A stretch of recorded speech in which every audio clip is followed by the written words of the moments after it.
to you. But without further ado, Adrian, I'll pass across to you. Great stuff. Thank you, Dan. I think it's the second webinar we've done on the policy statement. The first one was just really shortly after, kind of going through what was in the policy statement, how we were going to model it. We didn't really see any of the results, or not much of the full results from that. And for those of you who subscribe to our model and our service, you'll know that we've issued a few iterations. The last one, and I think probably pretty much the final one, or near final one, was the one that we issued last Wednesday. But there has been a fairly rocky road. Dan's talked about the road forward, but it's a little bit of a rocky road as we try to understand what CLG are doing. It's not always been easy to get under the bonnet and understand exactly what is going to be in the settlement. But this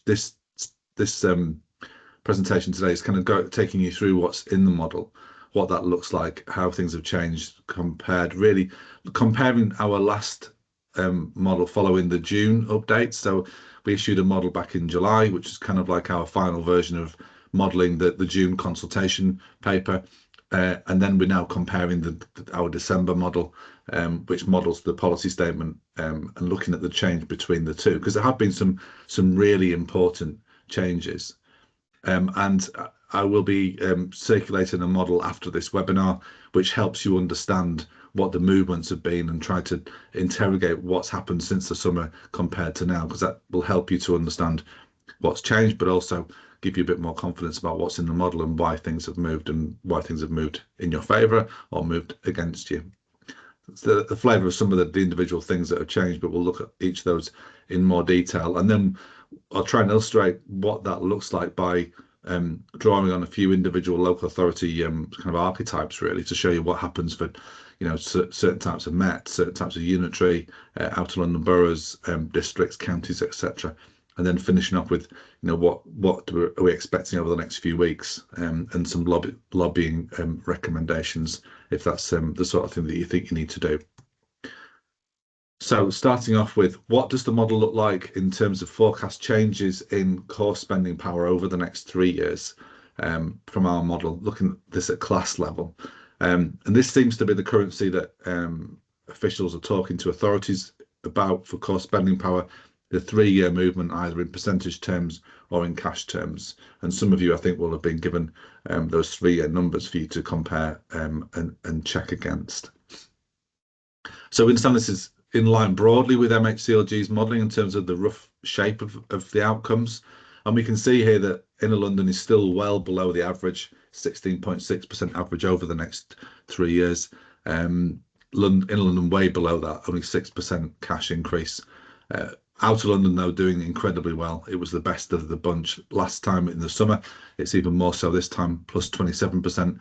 Met's doing pretty well as well, plus 22%. The county authorities, the shire counties and unitaries doing less well than average. Shire districts doing much less well than average. And you'll see that combined fire authorities, Met fire authorities, they're pretty much at their real terms floor or slightly above it. So that's kind of the broad shape of it.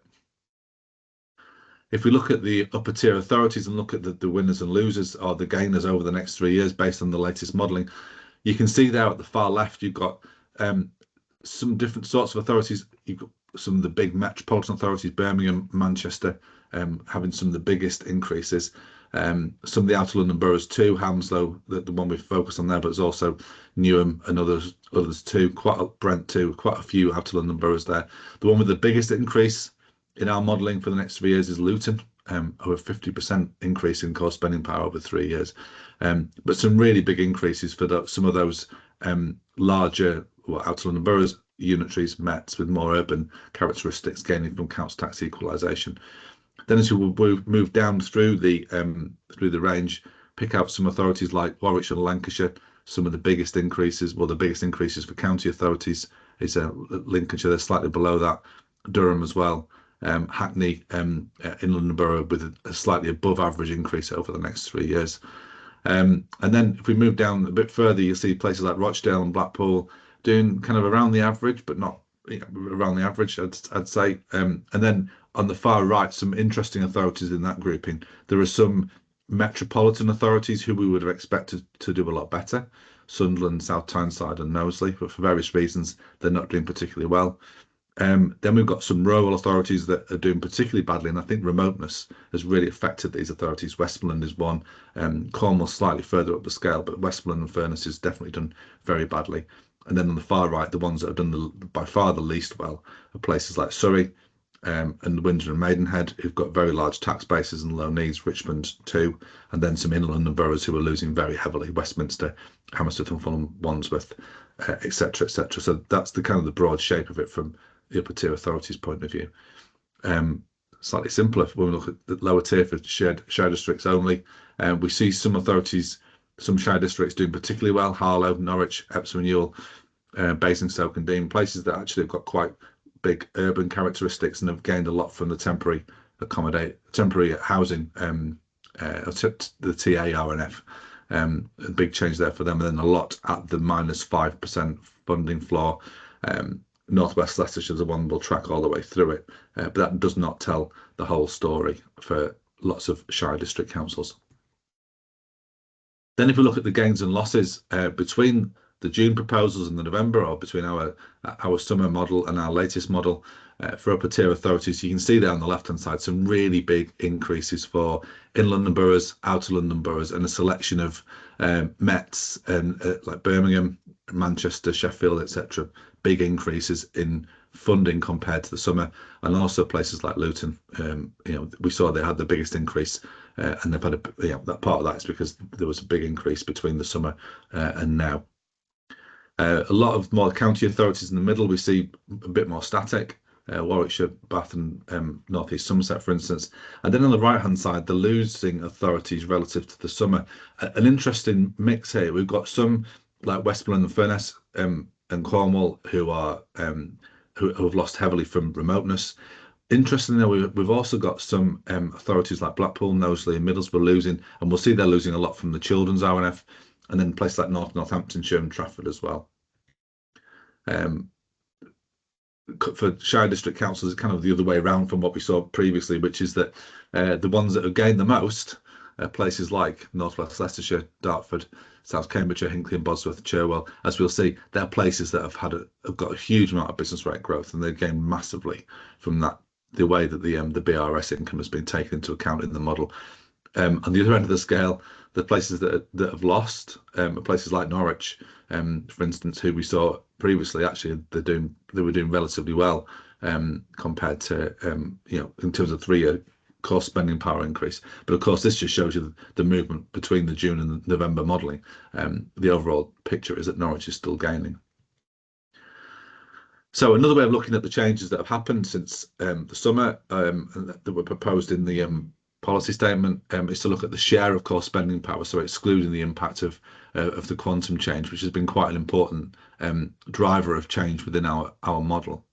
And you can see here in terms of funding share, the biggest increases are in outer London, but also in London too, and in the metropolitan area. So the changes that have come through have very much shifted resources towards London and towards the Mets. So what are those changes that we saw in the policy statement? And this is a brief recap of what they are. So they decided to use the 2002 based subnational population projections rather than the more recent 1-year mid-2024 population estimates, using the new 2025 IMD in the foundation formula and the resources adjustment, as well as, really importantly, using the new ADACI in the children's RNF, removing remoteness from all the area cost adjustments with the exception of adult social care, reducing the weighting for non-resident population within the foundation formula, increasing the cap on the distance for homeschool transport from 20 to 50 miles, and then continuing the recovery grant payments from upper tier to lower tier authorities, and of course also making the change on the way that business rates income is taken into account. And as we'll see, there have been some changes in the quantum that we've used to model and tax-based forecasts as well. It's not new money, but it is a change in our interpretation and understanding of what, and also change in the decisions that ministers have made since the spending review. So starting off by looking at the quantum, this is the thing that's been hardest to model over the last 2 or 3 weeks. And what we've got here is that the core spending power that we were looking at based on the 2025 spending review, I think I think that what's happened is that we understand there's more funding available from the spending review than we first anticipated. And you'll recall back in September, we issued an amendment to our model where you could take different assumptions about council tax. And that would, our default setting was that there was grant funding increased by 2029 of 2.3 billion, but with a lower council tax assumption that would increase to 3.3 billion. So there would have been a further £1 billion within the settlement, depending on what council tax assumptions have been made within the spending review. There's also more rolled in business rate income than we had anticipated or assumed. We had assumed just shy of 1.5 billion. So we were just taking into account the post-levy retained rates for the 50% scheme. But it now looks, well, we know now there'll be a further £900 million rolling in from the business rate pooling and pilot gains and from the above baseline cap compensation funding. So a total of 2.4 billion. So there is an increase in quantum within our model now compared to the summer of around 1.9 billion, which is based on what we now understand to be or anticipate to be more grant funding within core spending power, and also a higher roll in as well. So this, as I said, it's not necessarily new money, it's just money that hadn't been, on which a decision hadn't been made or on which the decision hadn't been communicated, and it's us trying to uncover what the understanding is about what's in there. But of course there is still some uncertainty. We're a week out from the provisional settlement. There will still be decisions, I'm sure, that are being taken, and MHCLG is still working on their own modelling, so things will move, and we don't have a full picture about what's in that quantum and how the modelling will work. So just illustrating that change in quantum, as we said, we're assuming an extra £1 billion in funding by year 3. We're assuming a higher roll-in by £900 million, and we're also assuming some slightly higher index or projection values for tax base as well. So there is more resource within the model now compared to the summer. The biggest increase in terms of quantum is Shire counties, but quite a lot of that is because of council tax rather than anything else. And then next to that, metropolitan districts authorities with the largest increase in quantum. In terms of how that's funded, we see different shares of that funding increase coming from council tax. It's relatively high in county unitaries and shire counties, 93 and 81% respectively. It's lower in Mets and Outer London, around 42%. The figures for inner London and shire districts are skewed because there's so much floor funding payments within their settlement that it's difficult to calculate those figures on a comparable basis. So overall, about 65% of the increase in core spending power over the next 3 years will come from council tax, with a larger share of that coming from county areas than from London or from Met areas. One of the key changes, and possibly the most important change compared to the summer, is the change in the revised weighted relative needs formulas. A whole range of different changes there, but the biggest increase in those weighted RNFs comes from goes to the outer London boroughs, unless quite just a bit behind that to in London boroughs. We talked about the changes for that, but big changes as a result of the new IMD, and also particularly from IDACI, and then losses in county areas, particularly for county unitaries you see there because of the removal of remoteness, and a switch in funding share between districts and counties, with the foundation formula share being increased for counties and reduced for districts. And we'll pull some of these figures out later, but there have been some surprising reductions in weighted RNF for some high need unitaries or Mets, places like Blackpool, Knowsley, Middlesbrough, places that you'd expected to have done well from the funding reforms, and actually they do overall, but they have lost out since the summer because of some of these changes in the revised weighted RNFs. And this is probably the biggest mover within that, the children's relative needs formula. So it now uses the new IDACI, which takes into account housing costs. And you see some really, really significant gains here for some outer London boroughs, in particular places like Brent, Hounslow, etc. But also some of those places that we've mentioned before as having big increases in funding compared to the summer, Luton, Birmingham in particular. So we were expecting some big increases for London as soon as the Adaki took housing costs into account. I think some of the increases for places like Luton, Birmingham, Oldham and Rochdale possibly a little bit more unexpected, but these are some pretty big uplifts in the children's R&F as a result of using this new Adaki within there, and some big reductions at the other end of the scale as well. Both the two Northamptonshires losing quite significantly from the new children's R&F, but also, as I mentioned, some very high need unitaries and Mets, places like Blackpool, Middlesbrough, North East Lincolnshire, and Knowsley as well. So those places really quite badly hit by the new Adaki in the children's R&F. Then I mentioned the new measurement of the business rate income. And essentially, the big change that government's made that we weren't particularly expecting was that they have included business rate pooling gains and business rate 100% pilot gains. And the big impact here is on districts, because they've decided to allocate the gains from pools, the levy gains from pools, to the tariff authorities within those pools in a proportionate way to their levy. So in essence, if you're a high growth district council in a pool, you've gained really quite significantly in terms of that you've got a much higher starting point from in the new funding system. And you can see that the gain overall we estimate is a shift of about £130 million towards shire district councils. And if you look at other classes of authority, it's not a huge issue in itself, but it is important at the margins. I think it's important in terms of fairness and technical quality of this new settlement. But for those district councils who are gaining from this, the gains are really, really quite significant. I think that's the wrong scale there, but North West Leicestershire is the authority that, in our estimates, has gained the most from this new business rate income measure. We estimate they've gained by 8.8 million as a result of this change. Other very high growth district councils are just behind that: Cherwell, Dartford, Harborough, Rugby, Newark and Sherwood, all places that have got very, very high levels of business rate growth, and we're in a pool in 25-26.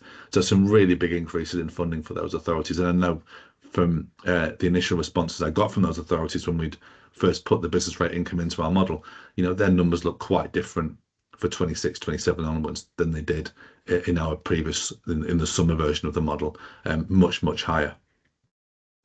Recovery grant was one of the more controversial changes that were proposed, and we've modelled what the impacts would be, continuing the £600 million recovery grant over the next 3 years, and that results, as you'd expect, in a big increase in funding for metropolitan districts, 181 million, although it's not that much different from the increase from the business rate income for shire districts. So proportionately, it's actually not as big a boost to Mets as the business rate income adjustment is to districts. So it has moved money, but it's maybe not as much as we initially thought that it would. But clearly for some authorities, the gains are significant. So Birmingham, we'll see later, their gains are really quite significant. Smaller losses there losses in counties and unitaries, because very few of those types of authority got any recovery grant. Transitional support funding floors, we must make sure we don't call it damping. It is a funding floor that's being that you're getting. So we're trying to change our terminology and just mind how we describe things. So the floors are more generous. There's real terms protection for recovery grant over 3 years, 95% protection rather than 93% protection for those who are most above their funding targets. If we apply the new funding floors, actually it doesn't shift that much money, and the impact, as we'll see, the funding floors are more expensive, but the reason for that is not particularly actually about the level at which they're set. It's about the amount of funding that's underneath the floor that needs to be funded that drives the cost. So we'll see here the cost of the funding floors is pretty significant. In our modelling, it rises to £780 million by year 3, with very big increases, very, very large amounts of funding in there for those authorities that are more than 15% above target, both upper tier and lower tier, accounting for the bulk of that funding. The recovery grant guarantee is not particularly expensive, actually. Obviously, it does pick up some authorities who receive recovery grant currently, but it's not that significant in the scheme of the overall transitional support package. No funding floor payments for shire counties or for any county unitaries. But some of the payments are really quite significant, especially in the London and particularly for the City of London. £124 million the city is forecast to receive in 2028-29. So I don't know whether they're going to go back and look at some of those payments, especially for some of the extreme outliers like the city. But the impact of some of these changes since the summer is to create a much bigger cliff edge going into 29-30. That's the point at which the 3-year settlement ends. We'll have a new spending review at that point and possibly a new government as well. So that leaves a big inheritance for whoever's doing the next update in the funding settlements. Quite a lot of authorities, quite a long way above their funding targets.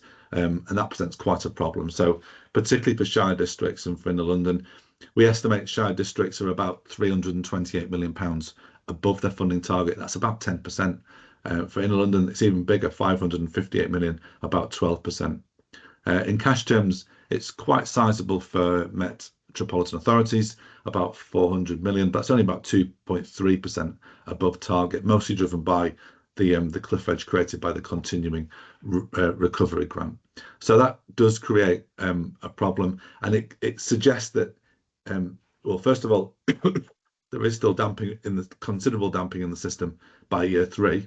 So we haven't got everybody to their targets by year 3. There's quite a lot of damping in there, and I use the word damping quite consciously there because I think ministers didn't want to repeat what happened in 2013-14, where damping was frozen for over a decade. But the danger with the proposals that I've got is that that's exactly what will happen. We'll have a lot of damping frozen in the system in 28-29. I think a really important issue for authorities at this point, and particularly for me as well, I'm very conscious of this. You know, we're just over a week away from the settlement. You're using the model to inform your budget plans and your budget reports, which will have, you know, I know many of you, they'll be published this week or next week, on some of you earlier in the month as well. You want to be as sure as possible about how confident you can be about the numbers. Some of you will be aware that MXCLG has informally advised you of what your 3-year increase in core spending power is in pounds millions or in percent, and I've you know, some of those have been shared with me, but 16 authorities, and I've compared those to the numbers that are in our model. And as you'll see there, I think in the middle of that distribution, and I just should stress this isn't representative, you know, and there are other changes that will come down the line, but I think in the middle of that pack, you can see that for quite a few authorities, our 3-year forecast is fairly close to the number that's been advised to the authorities. And they're largely the shire counties, county unitaries in particular. They seem to be particularly close.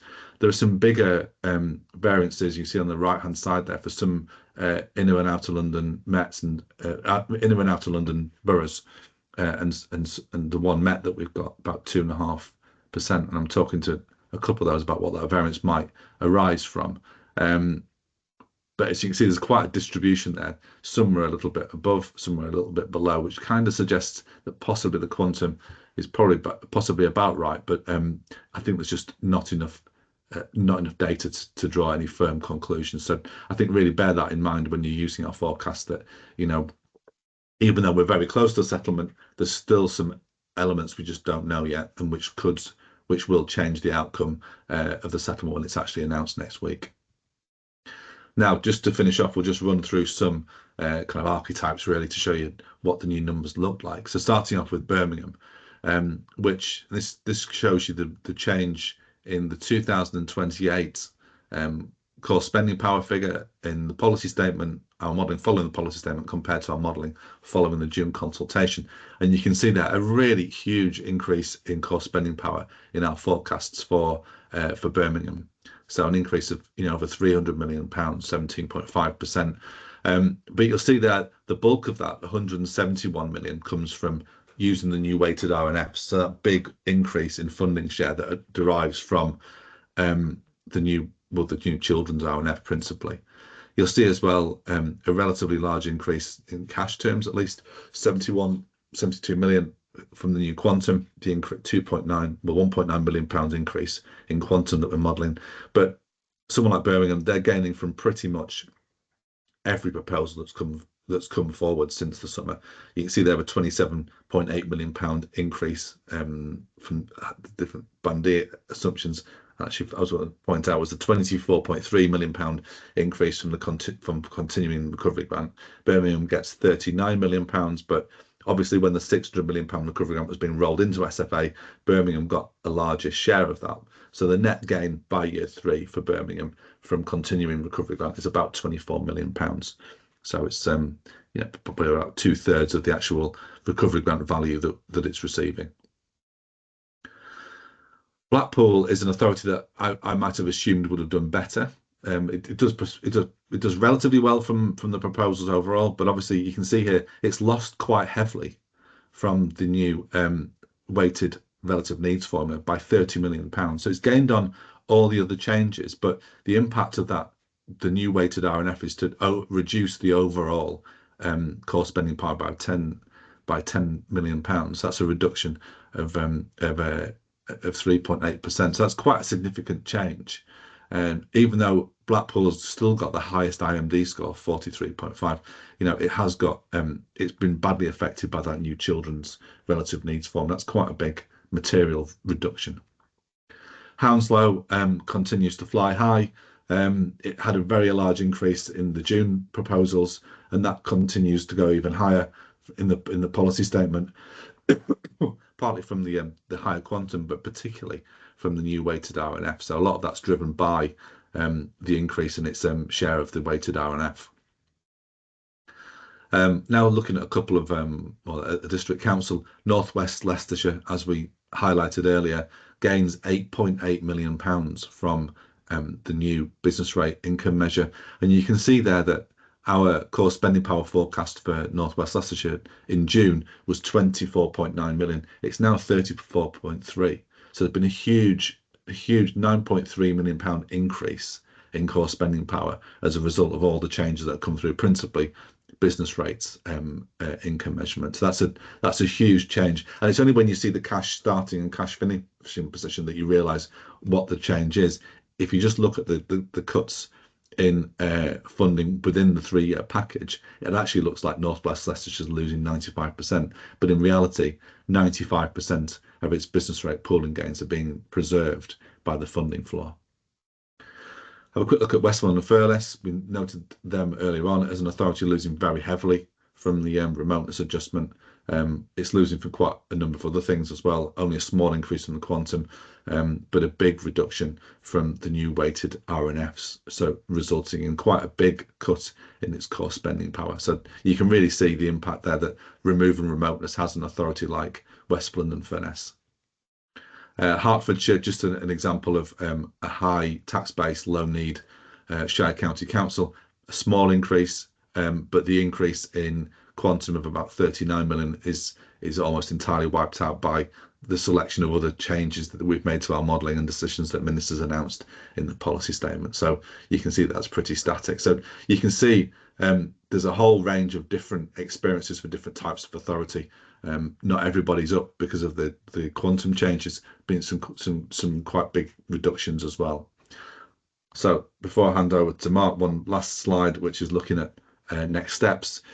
Provisional settlement, we don't know, but it's very likely to be the 17th of December. So that's next Wednesday.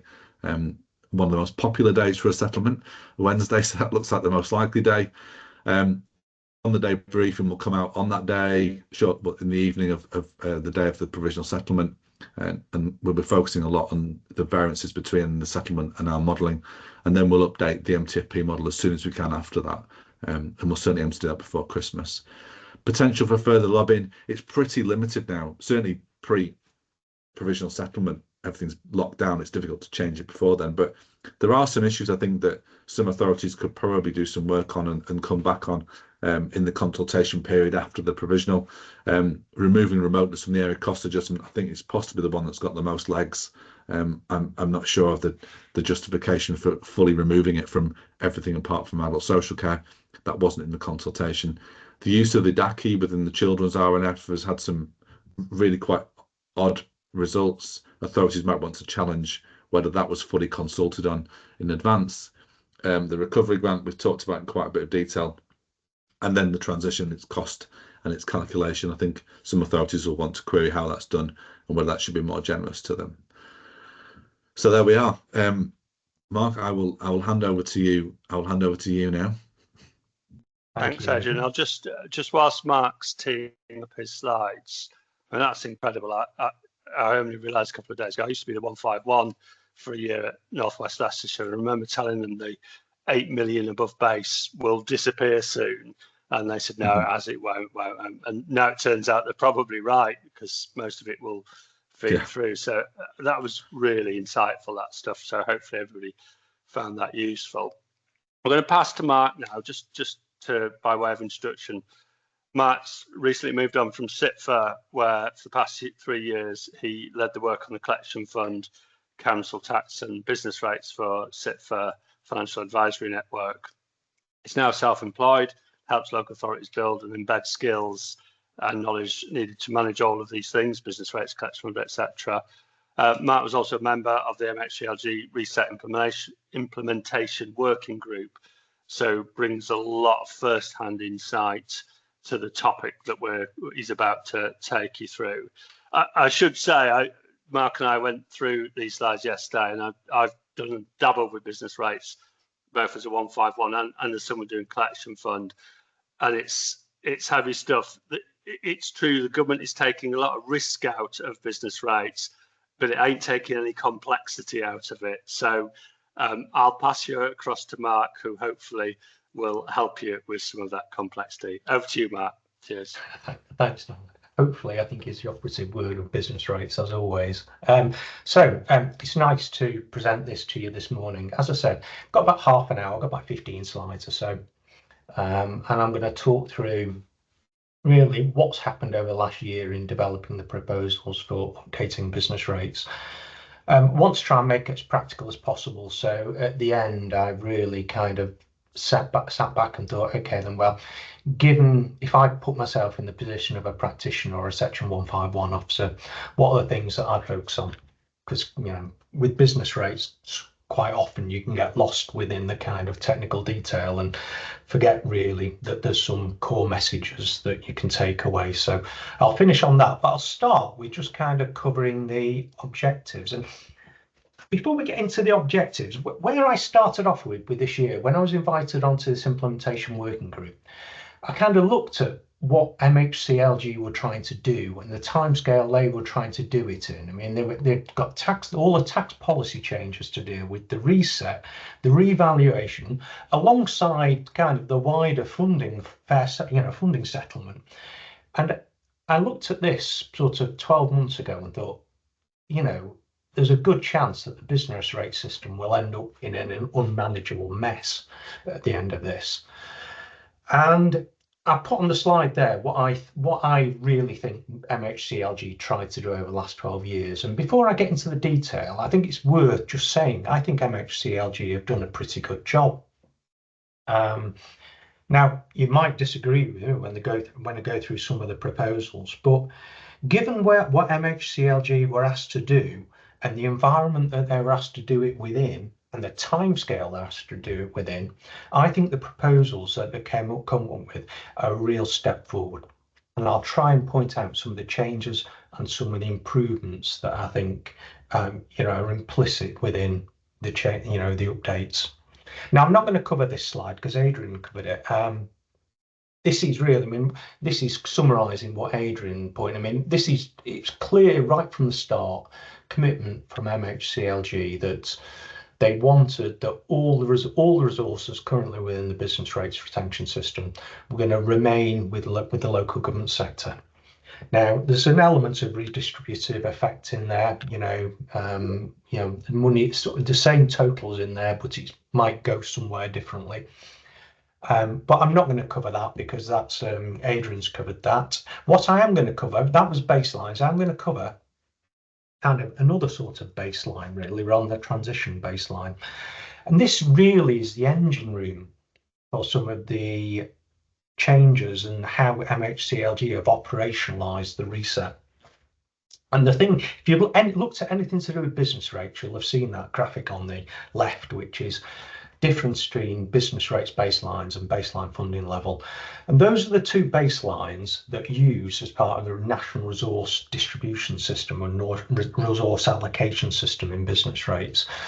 And the first one of these is your business rates baseline. And effectively, what a business rates baseline is, it's the measure of your ability to generate business rates in your local area. And one of the things that MHCLG struggled with at the start of this process was, because of all the tax policy changes, because of the reset, because quite frankly, we don't know with any great detail whether what property is in an RHL, is a retail, hospitality and leisure, which property is in a high value, you know. So we didn't know at the start 12 months ago enough detail to be able to think through and accurately assess the business rates that's going to be collected from 26-27. And MHCLG have done a really good job in trying to get beyond some of the complexities that the tax policy changes have created. And it's really down to two key changes in how they define business rates. The first, for your business rates baseline going forward, what they're going to do, they're going to ignore the effect of business rates reliefs in setting your business rates baseline. So what they do, they call this the gross basis. They're going to determine your business rates baseline at a gross level before reliefs. Okay, now the effect of that is your business rates baseline is going to be higher, and therefore your tariffs are going to be higher, or your top-ups are going to be lower. Okay, now that's not something to be worried about, because I'll come on to an illustration on the next slide. The government will now fund all reliefs. The only reliefs that they won't fund are truly discretionary local reliefs, such as Localism Act stuff and the top-up elements of charitable relief. All the reliefs that previously weren't funded, partial, exempt, charitable, community amateur sports clubs, you're now going to get Section 31 funding for those. So you're going to get an increase in your tariff or a reduction in your top-up, but balanced by a change in Section 31 funding. Now, the second key principle that's driven some of the really clever things that MHCLG have done is they've separated billing from funding in the new business rate system. And really, in the new business rate system, what you bill a business is only relevant for cash flow purposes and for that business. What is relevant now for a local authority is the funding side of things. And from a funding point of view, all the businesses are going to be allocated either to a small or standard multiplier. They're going to ignore the three new multipliers, RHL and high value properties. Everything is going to be valued on a small or standard multiplier. Well, your business rates, retained business rates income, is simply going to be based on a small or the standard multiplier. And by doing that, they're removing from the equation all the uncertainties that exist around, well, which properties are going to fit into the new multipliers. Okay, and again, I've got an example to show you how that works. But it's a really clever technique to get over and simplify some of these the impact of these tax policy changes. Okay, so examples. You always want a worked example, don't you, in a presentation? This is example of the gross rates basis. This is calculating your business rates baselines on a gross rates basis. Now, if you look on the slide, start at the top, you've got the baseline funding level, which is £1 million. That's effectively your target, where you want to get to. And what you've got, starting on the left, you've got the authority and you've got rateable values at small and standard multipliers.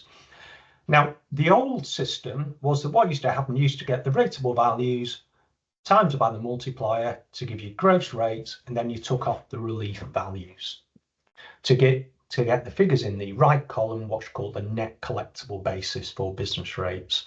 And you can see, if you do that calculation, you come figuring the kind of salmon pink figure of about £2.878 million. Okay, that is your business rates baseline on a collectible rates basis. Now, that is £1.8 million above your baseline. So under the old system, you would pay a tariff of £1.8 million, reduce that income down to your baseline funding level of £1 million. That's how the old system worked. Okay, the new system, you need to kind of back up a bit and go left on the slide and ignore reliefs. The new system is just going to ignore reliefs, so you're going to get higher business rates baseline. In our case, 4.3 million or so. Okay, it ignores the effect of reliefs. Now, with a higher business rates baseline, you're going to get a bigger adjustment to get you down to your baseline funding level. In this case, it goes up by to 3.3 million. That illustrates the effect on your top-ups of tariff of this change. And you'll see that feeding through in the figures that come out of the finance settlement next week. Now, don't worry about it though. You've got to think about it from a funding perspective, because whilst you're paying a higher tariff, or if you're a top authority, you pay a lower top-up, the government is now going to fund all your reliefs. So you'll get additional Section 31 funding, which is at the bottom of the screen, bottom left. Okay, you've got net collectible of 2.878 million. That's the amount you bill to authorities. That's how much they're going to pay. You'll pay an increased tariff, but it'll be offset by increased Section 31 funding to leave you with your £1 million baseline funding level. That's the first effect you're going to see, both in the finance settlement and next year, part of the NNDR1, and as you go throughout the year. Now, I talked about separating funding from billing to try and deal with these three new multipliers. And this example brings in those new multipliers. So what I've done, you'll see I've kind of added in three new multipliers in the blue box. And I've randomly selected some figures for the gross rates for each of those multipliers. Now, the blue arrow is calculating for each of those three multipliers the difference between that multiplier and what the small or standard multiplier would be. Yeah, and what that is, that's the system now is going to treat that as cash that you've collected. If you've say a high value multiplier, which is the bottom one, you're collecting an extra 3p above the standard multiplier for those properties that's in the high value property category.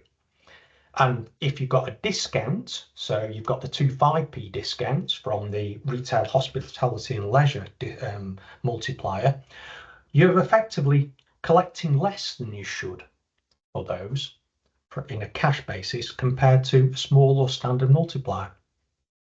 And what the system does now is effectively, you'll see, because of those additional supplements or additional discounts in the arrow column, you're collecting a net of £49,000 more than you would if you'd have stayed on the old small and standard multiplier approach.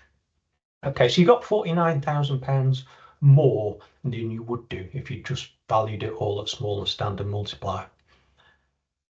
And what you do, you can see down on the funding calculations, the government then will take that off you as a reduction in your Section 31 grants. Okay, so you can see in the funding calculations, your net collectible has gone up by £49,000 because of these supplements and discounts. Your tariff stays the same. You pay a Section 31 grant for that supplements and discounts back to government, and that's going to be calculated as part of your NNDR1 and NNDR3. It's effectively just going to be rolled in as part of a Section 31 grant, and all that does, that just leaves your funding, if you use it on the old, if funding is on standard and small multiplier, billing is on all the other multipliers, and you settle up the difference between small and standard and all the multipliers for a Section 31 grant. So really, really clever way of dealing with the complexity of the tax policy impacts on business rates.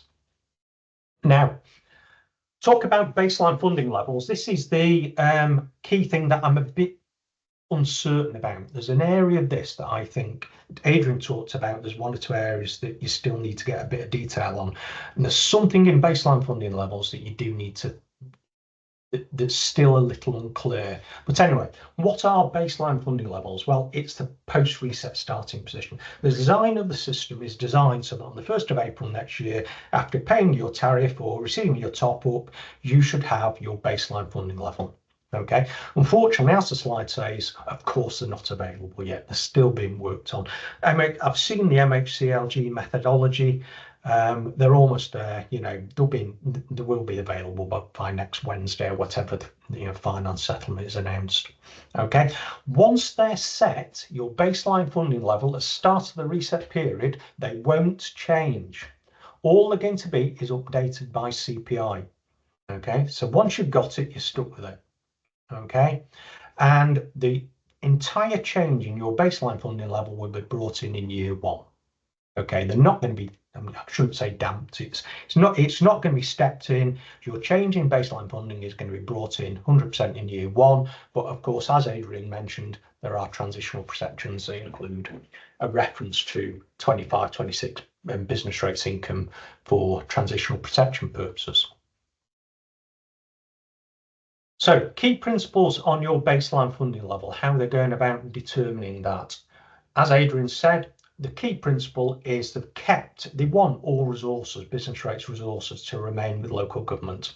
Okay, under indexation has been rolled into RSG. The rest of the business rates resources have been rolled into your baseline funding. Okay, so that includes growth, but it also includes, when you read the policy paper, existing funded reliefs. What effectively they've done, remember I talked about they're going to ignore reliefs in calculating your business rates baseline. In calculating your baseline funding level, they've taken away all the cost of the reliefs nationally, but then they've added back in to your baseline funding level the cost of the relief, or the funding for the reliefs that HMT has previously decided and approved that it will fund. Now, that's great because it works on a national level. Okay, it provides space and a headroom to afford the expansion in relief funding that the gross rates basis will generate. But I worry that it's going to be hard to operationalize that at a local level. What do I mean by that? Because they've removed all reliefs from your baseline funding level, then only added back a subset which has previously been funded. My concern here is that what you're going to be faced with is a situation of some reliefs are going to be outside your baseline funding, and some reliefs are going to be inside your baseline funding. So that when you get to your budget and you say, great, I've got my baseline funding level, trying to tie that back to the budget lines in your budget, so you know specifically what lines, what your baseline funding level is and how it reconciles to your budget, isn't going to be as straightforward as I hoped it would be. Now, I'm willing to be wrong on that. I hope I am wrong, but I suspect I'm not. Okay, so it's going to be complex, this tiny baseline funding to your budget. I've talked about this a number of times. Section 31 grants are now going to become what I think they're almost like the Swiss Army knife of the business rates retention system. If there's a change in the business rates retention system, it's largely driven by Section 31. Okay, and Section 31, just to confirm, they're now going to fund almost all reliefs, charity, community and sports clubs, all these things that previously created a reduction in your business rates because it was a relief. You're now going to get offsetting Section 31 grants. Okay, that's going to improve the stability of the system. Okay, one thing that we're awaiting is, because of the quantum in Section 31 grants is going to rise significantly, MHCLG are going to bring in legislations to bring Section 31 grants. They're formally going to define Section 31 grants as part of non-domestic rating income. and you're going to recognise the business rates retention system section 31 grants within your collection fund rather than your CIS. It's a big change, okay, you need to be aware of. Okay, now that does improve stability, and I'll come on to that on the next slide. It will also change cash flows. You know, 100% of the section 31 grants are going to go to the billing authorities, yeah, and you're going to distribute the section 31 grants to the major precepting authorities from the collection fund. So you need to be speaking to the major precepting authorities. Understand that cash flows will change under this new system as well. Okay, the final point on that slide, just a little caveat. Until I've been given assurances that MHCLG will bring out the regulations to allow you to bring section 31 grants into collection fund before you formally have to do this. Okay, because until the regulations are enacted, there's no legislative basis for putting section 31 grants in your collection fund. MHCLG have assured me that the regulations will be out early in January. So just want to keep an eye on for that. This just illustrates the move to gross rates basis. I'm not going to go through this in any great detail. The top of this slide just illustrates the current system, which basically says movements in relief which aren't section 31 funded create deficits. Movements in section 31 grants that are movements in reliefs that are section 31 funded creates timing differences. And one of the things that MHCLG have done is have realised that increasing section 31 funding without doing something can create increased timing differences. That's why they're moving the section 31 grants into the collection fund, and you'll see the effect of it on the bottom box on that screen. Effectively, where you've got changes in funded relief now, nothing changes. Your relief goes up, it increases the deficit, increased section 31 comes into the collection fund to offset it. Okay, so the change to bring section 31 grants into the collection fund should improve stability overall. Just a reminder that the business rates baselines are going to be based on a draft rateable values, and just as with the other revaluations in 2017 and 2023, all the rateable values are going to be updated to the actual rateable values as at the 1st of April, and there's going to be corrections made to the top-ups and tariffs as part of the following finance year's settlement. So there will be a technical adjustment to your top-up and tariff to correct to the right gross rateable values at the 1st of April, and it'll be included in the 27-28 finance settlement. As usual, you then need to accrue that back into 26-27. Okay, now for the majority of councils, it's not large, it's a few tens of £1,000s, but not always. You can see on the table on the slide, it can be quite large. Okay, just one to be aware of. Your collection fund team should be aware of this. Again, the same process is going to operate. And as you say, this is a calculation of your business rates baseline. As you can see, gross rates is likely to change because of the technical adjustments. It's updated the values. Designated areas, because that's got a baseline in there, their baselines are going to be updated to correct for the rateable values, and the renewable energy baselines are going to be updated to correct for the updated final rating list as well. Things that are not going to change are appeal loss, bad debt, and cost of collection. Okay, you'll notice there appeal loss. For appeal loss and bad debt, they are going to be top-down allocations of a national quantum, and the bad debt is on 0.6% of your gross rates payable. Appeal loss, they don't publish this figure, but if you look in the OMB, what is it, budget management report, they say that the national appeal percentage is 3.75% that we're allowed for. So there you go. Okay, moving on to Disregards, conscious of time, but we'll get there. We'll finish in a few minutes. MHCLG, I think, have realised that the current design of the disregard system, where baselines are set in legislation and the design of the baselines are set in legislation, don't really work well with resets. So there is going to be an exercise during the year to try and work out and update how disregard areas work with tax policy changes. Okay, but outside of that, big picture stuff, for disregards, they're exempt from the reset.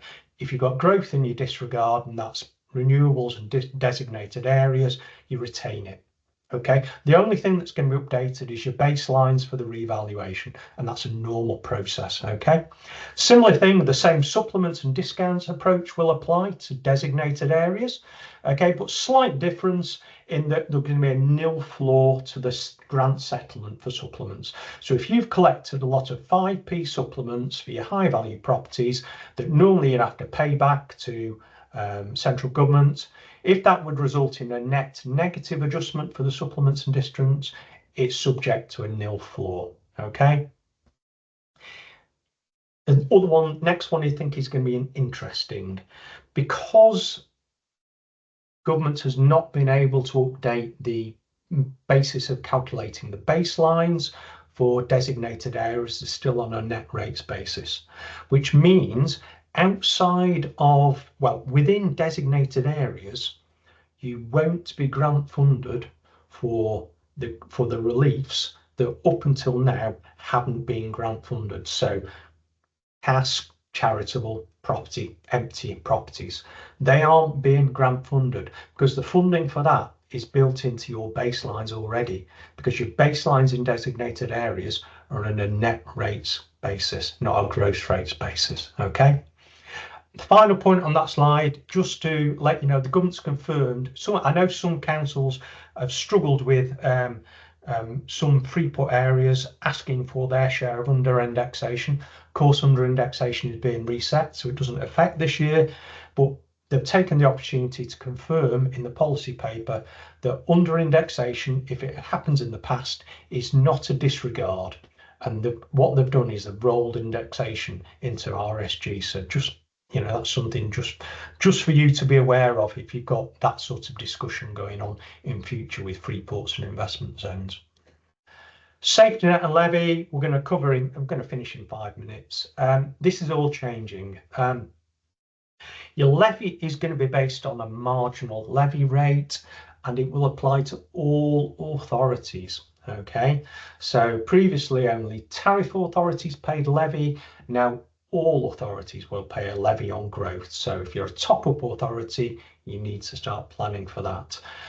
Numbers, well, you can see what I did. I took the 24-25 growth and slotted them into the new levy rates. You can see initial growth is 10% and whatever it is.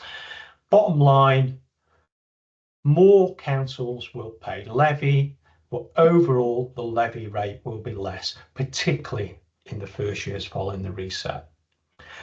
Good news, safety net is being increased to 100% of baseline funding level in the first year, simply because of all the uncertainty around it at the moment. So once you know your baseline funding level, that will be guaranteed in 26-27. Your safety net threshold is 100%. It will scale back over the course of the settlement, but for the first year, given the uncertainty, it's guaranteed at baseline funding level. Okay.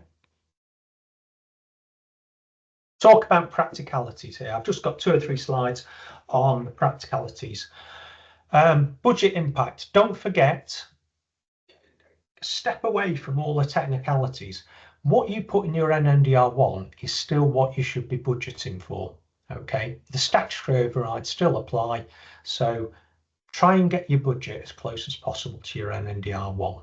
Okay, start thinking about how you're going to change your models, your budget, your working papers to bring Section 31 grants into the collection fund. Okay, and you've got that basic equation, budget at baseline on the 1st of April, growth or decline occurs after that. Because you need to, you know, the idea is budget from baseline as the 1st of April, Granularity in your budget is going to matter. You need to be able to track and reconcile your baseline funding level to the lines in your budget to agree your starting point is correct. Okay. Don't forget you're going to get technical adjustments throughout the year. So you need to forecast what are real variances from those that are going to be generated and then corrected by technical adjustments later in the year. And top-up authorities may need to be budgeting for. When you're completing your NNDR1, bear in mind the national top-down allocations that have been included in your baseline. Now, clearly, you know, this shouldn't drive what's in your NNDR1, these percentages.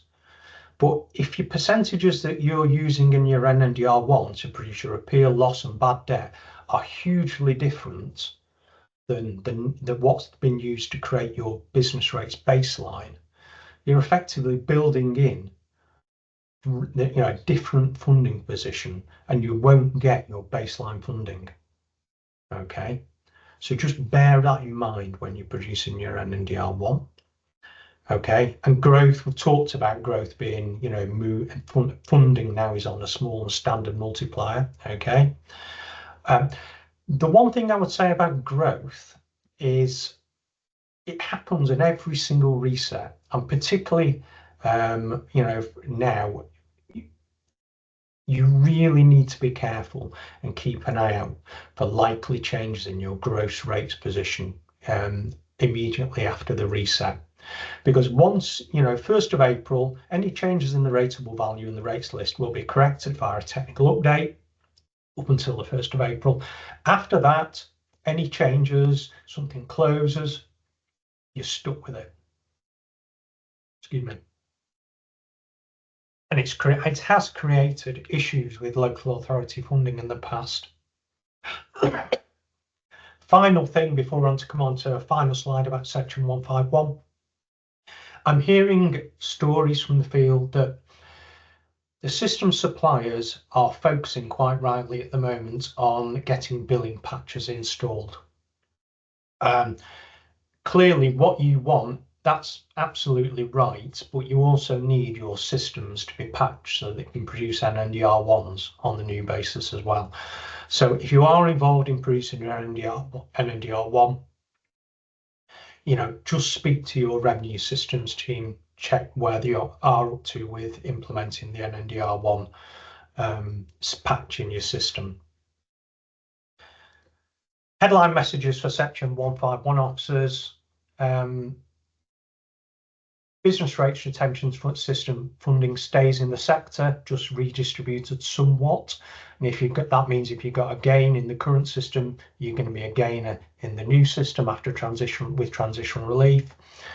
Okay, you perhaps need to manage the expectations and presentation to do with your budget, because the budget presentation will look different because of the change in top-ups and tariffs and section 31 grants.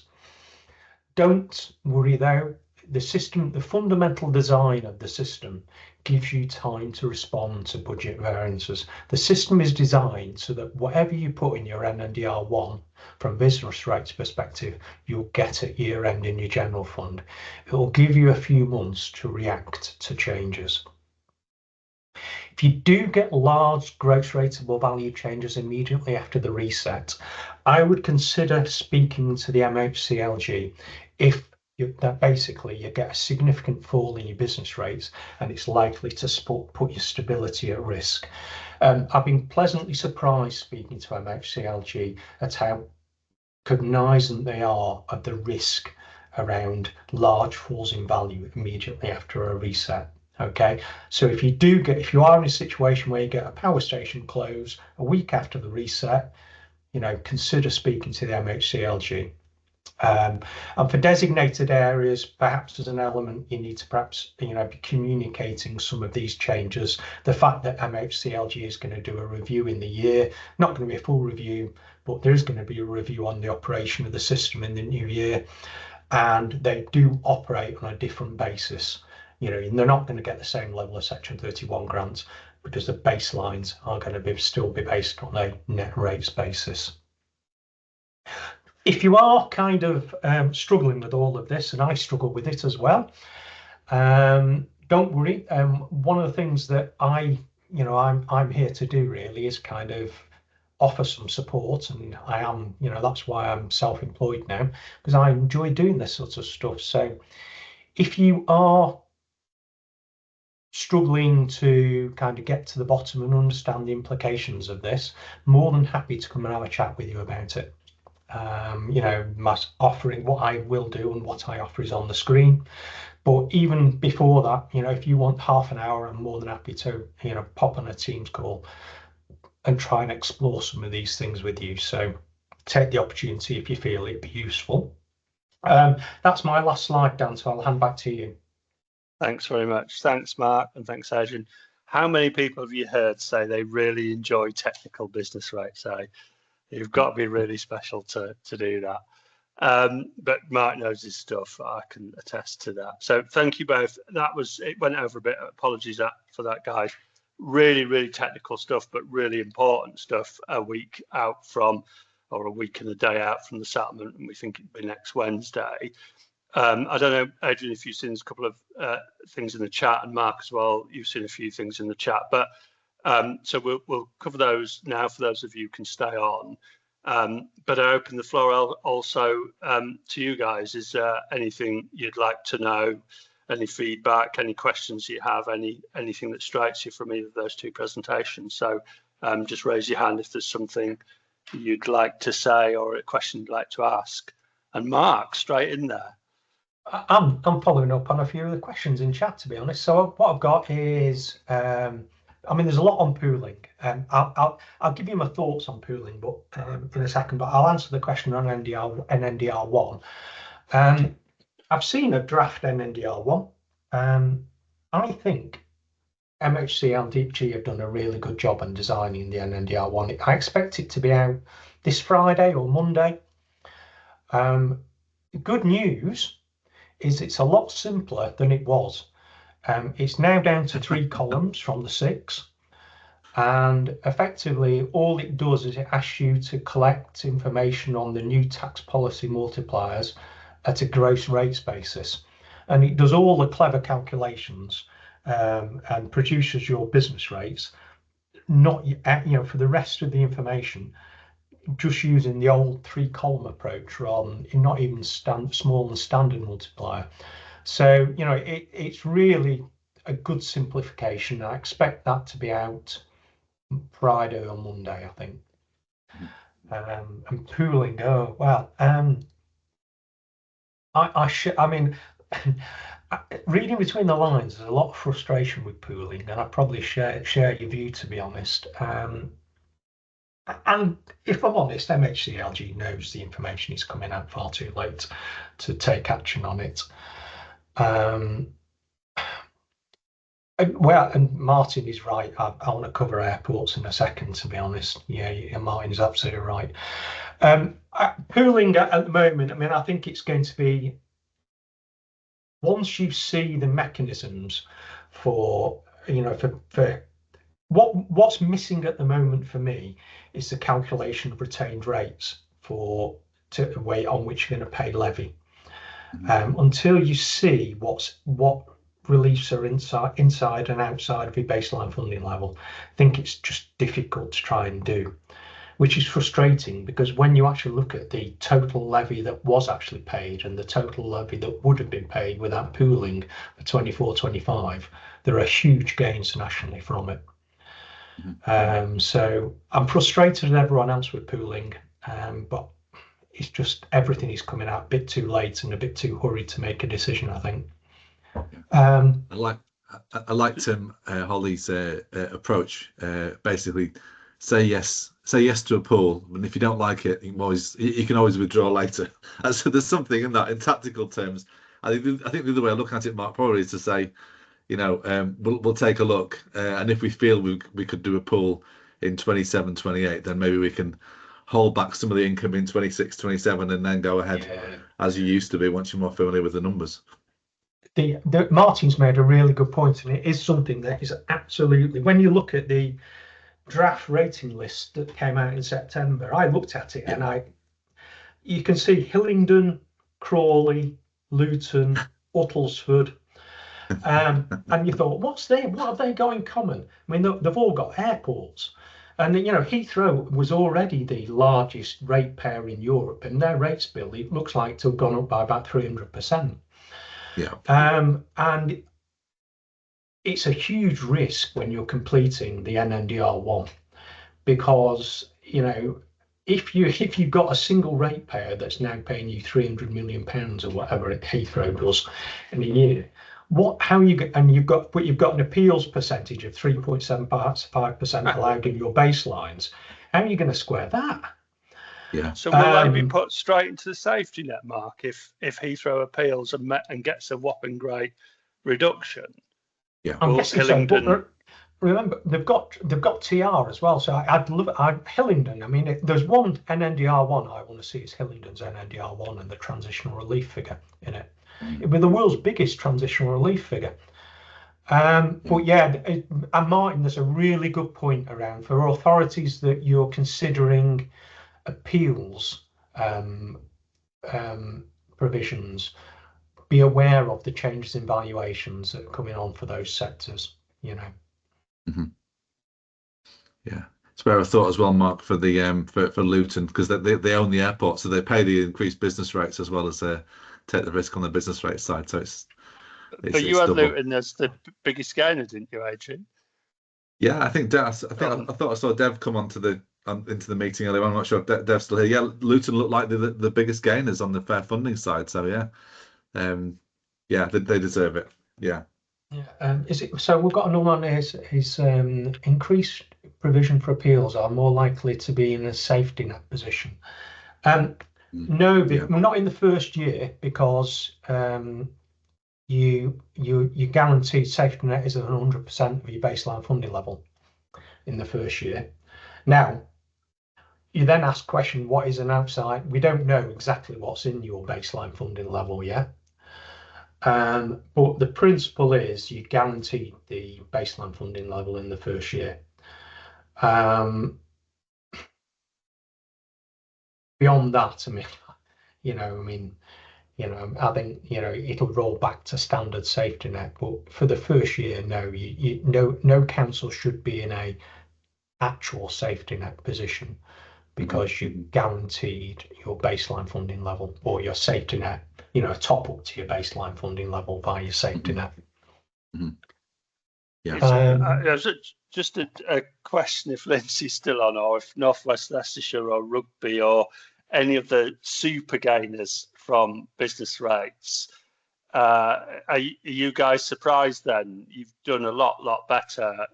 Adrian's slide earlier with North West Leicestershire, the 8 million gain when compared with the summer consultation. That must be a heck of a relief for those districts that have got massive gains, and for those who've never really gained much, a bit of a kicking maybe. Are you still there, Lindsay? Is that something that you'd anticipated? Hi, Dan. Yeah. Yeah, I think it's almost like we just can't quite believe it. It's just almost just ridiculous that we're about 4.5 million better off than we thought we would be. Wow.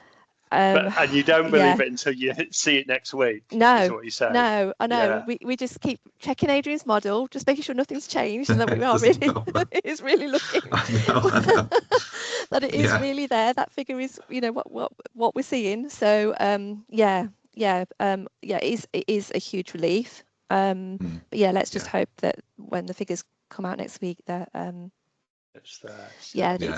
It's what we think, what we're hoping for. Yeah.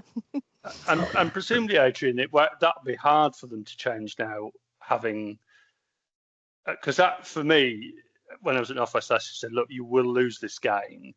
You won't lose 5% of it, you lose 100%, and that's like Lindsay. We budgeted for some massive losses, maybe some of it damage away, but not. But there's nothing that will change probably now. Is that I don't think so, Dan. No, I don't think so. I mean, I think there's been a bit of pushback to the BR team and I think to the grant distribution team as well about the way they've done the business rate measurement. I mean, there are issues with it. I mean, if you're a district council with high growth in a pool, you're not complaining, but I mean, there are some technical, drawbacks to the way they've done that, but they're not. I'm pretty sure they're not going to back away from that. In fact, I'm absolutely certain they're not going to, and that's just the effect that it has. So I think it's pretty much baked in. I think there were a couple of issues though. One is that about credibility, both for us and for Lindsay. If you've been telling members for 5, 6, 7, 8 years that when they reset the baseline, you're gonna lose out, and then you don't. That's not always an easy message to hand over, and also it puts places like Cherwell way above their funding target going into 29-30, and you could say, oh, that's another risk, but I suspect actually it's not that much of a risk. You've just built in an awful lot of additional funding that is difficult to take off you even in 3 years' time. So it's got a double benefit. They are thinking. One of the things MHCLG are going to consult on and work with the sector over the next year is the frequency of resets. Sometime in the new year, you're probably going to get something to kind of invitation to express views on how frequently you want resets to occur. But as I say, whether that's a full reset or a reset with transitional retention, as in the current system, you don't know. Yeah, but the problem, Mark, is that sorry, I was going to say the problem is that for someone like Cherwell or North West Leicestershire, they're a long way above their funding target now. And then they're going to grow again for the next 3 years. Some of those authorities hugely. There could be another few £1 million above the funding target again.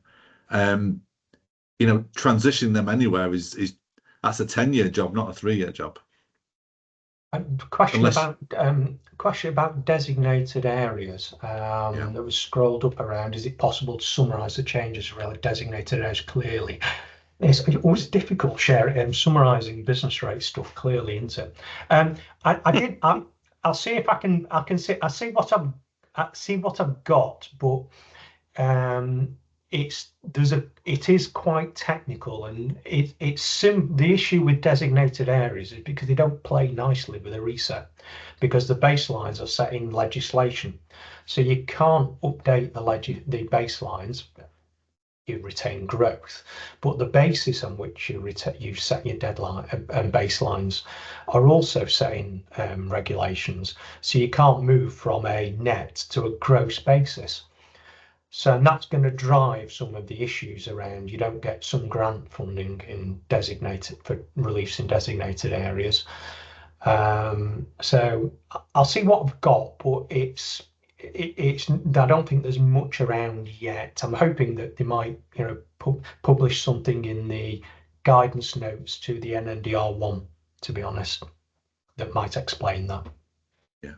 Thanks, Matt. There's a lot on pooling, and I noticed Jane talking about Lancashire and 100%. Does that mean, Jane, that you're going to let Lancaster back into the pool, Lancashire pool, with Heysham Power Station? Because we were always kicked. I used to be 151 at Lancaster. We were always kicked out because of Heysham Power Station. But yeah, they said it was the power station, Dan. It wasn't. It was you. It was a risk-based decision, was it, Adrian? It was. Yeah. But I think that just demonstrates, doesn't it, the difficulties in terms of sort of getting everyone to come to some agreement on how a new pool would work, specifically the sharing of risk and reward, and getting an agreement and a new MOU round all the sort of pool members. That takes time. The deadline for the preferences to be submitted and all of the uncertainty is just quite crazy, really, isn't it? Yeah. So we will see. We will all see.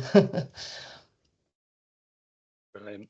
And yeah, Adrian thought someone mentioned LGR. Did you think it'd be Chris? I knew it'd be Chris. Adrian. I knew it'd be Chris that would mention LGR. Yeah. But those two things are linked, Chris, aren't they? Growth in business rates and reserves, because when I look at reserve levels, it tends to be the authorities with the highest reserve levels are districts, and the authorities within districts with higher reserve levels are those that have done really well out of business rates. and were waiting to have all of that taken away from them, so built the reserves up to build resilience, and now it seems that not all of it's been taken away from them. So I think you'll see, I was predicting a massive reduction in some district reserves for the likes of the Cherwells and Offa's Leicesters, the Rugbys, etc., the super gainers, and now I don't think I'll see that. And for those of you who've never really gained very much from business rates and our district, I suspect that'll be quite a hard pill to swallow. Yeah, thanks, Dan. I was just going to add that. So the super gainer in Kent is Dartford, and they've obviously done really well out of this, and they're sitting on reserves of around 40 million, which is larger than Medway, which is a neighbouring unitary. So this is slightly in jest and tongue in cheek, but when we're having conversations about who should be funding the LGR costs, I just say, well, we should start the whole thing. So yeah, and it's Mark, we've discussed this, haven't we, and Adrian? When we used to work with Neil Benn, and I used to say, Neil, can you do all your figures to 4 decimal points? Because I work with a little district and they mean something. And he used to go, no, I'm not bothered. It's 1 decimal point. But this is it. It balances at a national level. Yeah. But these funny little districts that gain 8 million, that 8 million is chicken feed at a national level. But between the districts, any district gaining or losing 8 million, it would be massive. So I do wonder if it's the degree to which the officials really understand the magnitude of some of those what are nationally small changes to districts where they are absolutely massive. It felt with the BRS income measurement change that it just felt like it was done very late. And I think if they'd had more time, they might have come up with something that was a little bit more nuanced. I mean, maybe looked at the pooling agreements to see what the usual split was between districts and counties, or maybe done something in terms of the way that it was rolled in that gave something to everybody. They just don't collect that information at MHCLG, enough information. They just have no basis to estimate pooling gain at all, or the effect of pooling, because they just don't collect it. So you think it was a stability thing then? They were afraid that by not bringing it in as they did like there would be some that would drop really. I know from discussions with the business rates team, they've been pretty. I mean, they've been very consistent throughout this entire process that what they wanted was they had an undertaking that the resources within the business rate system would stay within local government.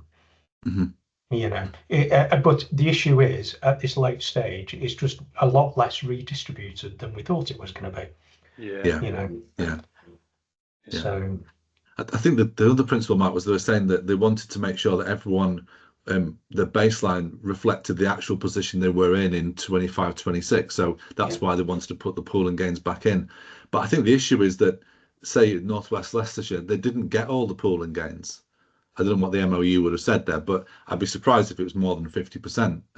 They didn't. So they're actually been put on a level that's higher than where they were, or where they are in the current year, which is not the principle that they were intending to follow. So to that extent, they haven't followed what they said they've done. I think they've taken a shortcut. Maybe, I mean, to be fair, they've had so much to do. It must have been the least of their worries. But I think if you'd taken more time over it and looked at it over the summer, consulted on some options, I don't think we'd have ended up with districts getting all of the pooling gains. I think it would have been shared in a different way. But we are where we are, and I think we're done. Yeah. Really interesting. Right, well, we're nearly at 11:30. I think we've picked up anything. We'll have a look through the chat afterwards as well, and get in touch if we've missed out on stuff. So thanks everyone who's go on, sorry, Adrian. So do you want to take a sweepstake about whether Martin and the GLA gets to agree their settlement before next week's settlement? What do you reckon, Dan? Oh, what's my part? It's not agreed yet, but he's expecting to have it done before the settlement next week, which is good. Excellent. Brilliant. So thank you everybody for staying on. Thank you especially to both Adrian and Mark for really excellent presentations. I had put in the thing that I do something on the tax base, but having heard Adrian's and Mark's, I knew that was much more important. So I probably will do a bonus EP, which I'll send out, which is I'll waffle on about the 25 tax base, send some pretty graphs, which we'll send out when we send out the recording. But I felt it was really important to get these two presentations too. So thank you all. Thanks, Mark. Thanks, Adrian. And we'll see you again in about a week and a bit's time after the settlement, where we'll do another session, won't we, Adrian? We will, definitely. Brilliant. Thank you, everyone, and cheers. Goodbye. Cheers. Bye-bye. Thanks very much. But without further ado, Adrian, I'll pass across to you. Great stuff. Thank you, Dan. I think it's the second webinar we've done on the policy statement. The first one was just really shortly after, kind of going through what was in the policy statement, how we were going to model it. We didn't really see any of the results, or not much of the full results from that. And for those of you who subscribe to our model and our service, you'll know that we've issued a few iterations. The last one, and I think probably pretty much the final one, or near final one, was the one that we issued last Wednesday. But there has been a fairly rocky road. Dan's talked about the road forward, but it is a little bit of a rocky road as we try to understand what MHCLG are doing. It's not always been easy to get under the bonnet and understand exactly what is going to be in the settlement. But this presentation today is kind of taking you through what's in the model, what that looks like, how things have changed comparing our last model following the June update. So we issued a model back in July, which is kind of like our final version of modelling the June consultation paper. And then we're now comparing our December model, which models the policy statement, and looking at the change between the two, because there have been some really important changes. And I will be circulating a model after this webinar, which helps you understand what the movements have been and try to interrogate what's happened since the summer compared to now, because that will help you to understand what's changed, but also give you a bit more confidence about what's in the model and why things have moved, and why things have moved in your favour or moved against you. It's the flavour of some of the individual things that have changed, but we'll look at each of those in more detail, and then I'll try and illustrate what that looks like by drawing on a few individual local authority kind of archetypes, really, to show you what happens for certain types of Met, certain types of unitary, outer London boroughs, districts, counties, etc. And then finishing up with what are we expecting over the next few weeks, and some lobbying recommendations, if that's the sort of thing that you think you need to do. So starting off with, what does the model look like in terms of forecast changes in core spending power over the next 3 years, from our model, looking at this at class level. And this seems to be the currency that officials are talking to authorities about for core spending power, the 3-year movement, either in percentage terms or in cash terms. And some of you, I think, will have been given those 3-year numbers for you to compare and check against. So we understand this is in line broadly with MHCLG's modelling in terms of the rough shape of the outcomes. And we can see here that Inner London is still well below the average, 16.6% average over the next 3 years. Inner London way below that, only 6% cash increase. Outer London, though, doing incredibly well. It was the best of the bunch last time in the summer. It's even more so this time, plus 27%. Met's doing pretty well as well, plus 22%. The county authorities, the shire counties and unitaries doing less well than average. Shire districts doing much less well than average. And you'll see that combined fire authorities, Met fire authorities, they're pretty much at their real terms floor or slightly above it. So that's kind of the broad shape of it. If we look at the upper tier authorities and look at the winners and losers, or the gainers over the next 3 years based on the latest modelling, you can see there at the far left, you've got some different sorts of authorities. You've got some of the big metropolitan authorities, Birmingham, Manchester, having some of the biggest increases. Some of the outer London boroughs too, Hounslow, the one we focus on there, but there's also Newham and others too, Brent too, quite a few outer London boroughs there.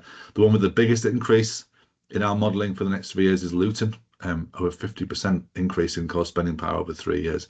But some really big increases for some of those larger outer London boroughs. unitaries, METs with more urban characteristics gaining from council tax equalisation. Then as we move down through the range, pick out some authorities like Warwickshire and Lancashire. Some of the biggest increases, well, the biggest increases for county authorities is Lincolnshire. They're slightly below that. Durham as well. Hackney in London Borough with a slightly above average increase over the next 3 years. And then if we move down a bit further, you'll see places like Rochdale and Blackpool doing kind of around the average, but not around the average, I'd say. And then on the far right, some interesting authorities in that grouping. There are some metropolitan authorities who we would have expected to do a lot better. Sunderland, South Tyneside and Knowsley, but for various reasons, they're not doing particularly well. Then we've got some rural authorities that are doing particularly badly, and I think remoteness has really affected these authorities. Westmoreland is one, Cornwall slightly further up the scale, but Westmoreland and Furness has definitely done very badly. And then on the far right, the ones that have done by far the least well are places like Surrey and Windsor and Maidenhead, who've got very large tax bases and low needs, Richmond too, and then some inland London boroughs who are losing very heavily, Westminster, Hammersmith and Fulham, Wandsworth, etc., etc. So that's the kind of the broad shape of it from the upper tier authorities' point of view. Slightly simpler when we look at the lower tier for shared districts only. We see some authorities, some shire districts doing particularly well: Harlow, Norwich, Epsom and Ewell, Basingstoke and Dean, places that actually have got quite big urban characteristics and have gained a lot from the temporary housing, the TARNF. A big change there for them, and then a lot at the -5% funding floor. Northwest Leicestershire is the one we'll track all the way through it, but that does not tell the whole story for lots of shire district councils. Then if we look at the gains and losses between the June proposals and the November, or between our summer model and our latest model for upper tier authorities, you can see there on the left hand side some really big increases for in London boroughs, outer London boroughs, and a selection of Mets and like Birmingham, Manchester, Sheffield, etc. Big increases in funding compared to the summer, and also places like Luton. We saw they had the biggest increase, and they've had that part of that is because there was a big increase between the summer and now. A lot of more county authorities in the middle we see a bit more static. Warwickshire, Bath and North East Somerset, for instance. And then on the right hand side, the losing authorities relative to the summer. An interesting mix here. We've got some like Westmoreland and Furness and Cornwall who have lost heavily from remoteness. Interestingly, we've also got some authorities like Blackpool, Knowsley and Middlesbrough losing, and we'll see they're losing a lot from the children's RNF, and then places like Northamptonshire and Trafford as well. For shire district councils, it's kind of the other way around from what we saw previously, which is that the ones that have gained the most are places like Northwest Leicestershire, Dartford, South Cambridgeshire, Hinckley and Bosworth, Cherwell. As we'll see, they're places that have got a huge amount of business rate growth, and they've gained massively from that, the way that the BRS income has been taken into account in the model. On the other end of the scale, the places that have lost are places like Norwich, for instance, who we saw previously. Actually, they were doing relatively well compared to in terms of 3-year core spending power increase. But of course, this just shows you the movement between the June and the November modelling. The overall picture is that Norwich is still gaining. So another way of looking at the changes that have happened since the summer that were proposed in the policy statement is to look at the share of core spending power, so excluding the impact of the quantum change, which has been quite an important driver of change within our model. And you can see here in terms of funding share, the biggest increases are in outer London, but also in London too, and in the metropolitan area. So the changes that have come through have very much shifted resources towards London and towards the Mets. So what are those changes that we saw in the policy statement? And this is a brief recap of what they are.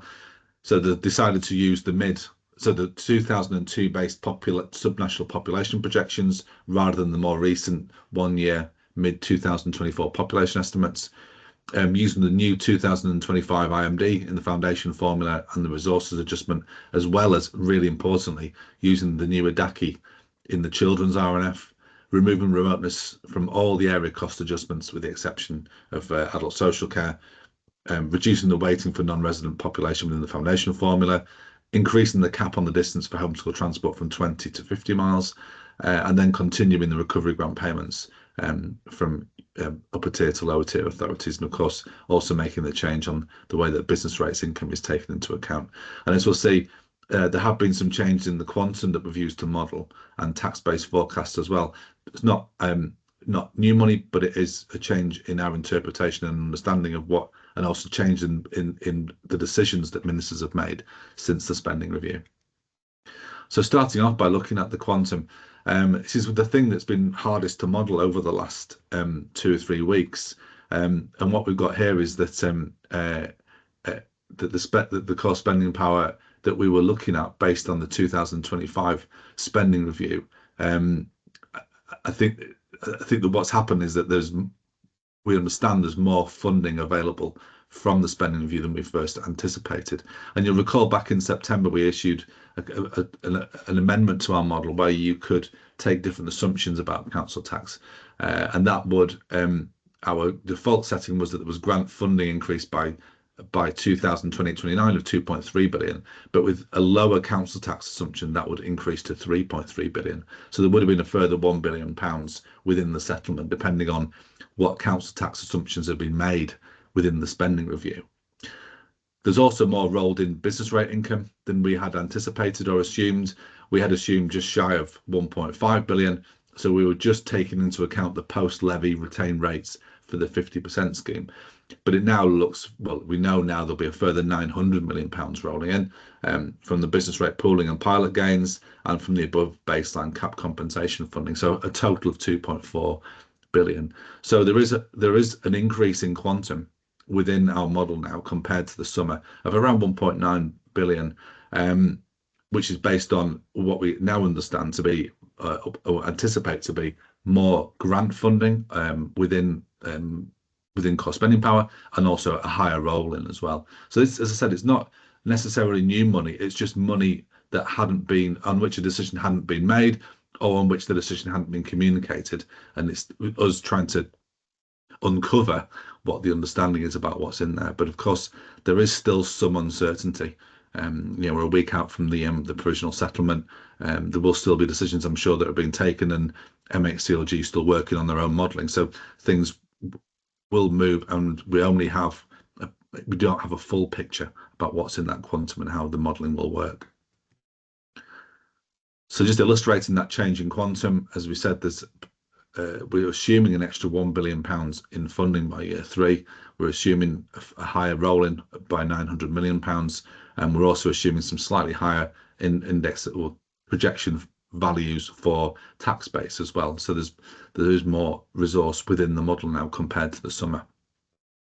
The biggest increase in terms of quantum is Shire counties, but quite a lot of that is because of council tax rather than anything else. And then next to that, metropolitan districts authorities with the largest increase in quantum. In terms of how that's funded, we see different shares of that funding increase coming from council tax. It's relatively high in county unitaries and Shire counties, 93% and 81% respectively. It's lower in Mets and Outer London, around 40-42%. The figures for inner London and Shire districts are skewed because there's so much floor funding payments within their settlement that it's difficult to calculate those figures on a comparable basis. So overall, about 65% of the increase in core spending power over the next 3 years will come from council tax, with a larger share of that coming from county areas than from London or from Met areas.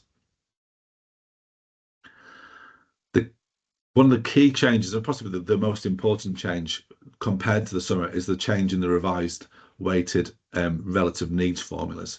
A whole range of different changes there, but the biggest increase in those weighted RNFs comes from goes to the outer London boroughs, unless quite just a bit behind that to in London boroughs. We talked about the changes for that, but big changes as a result of the new IMD, and also particularly from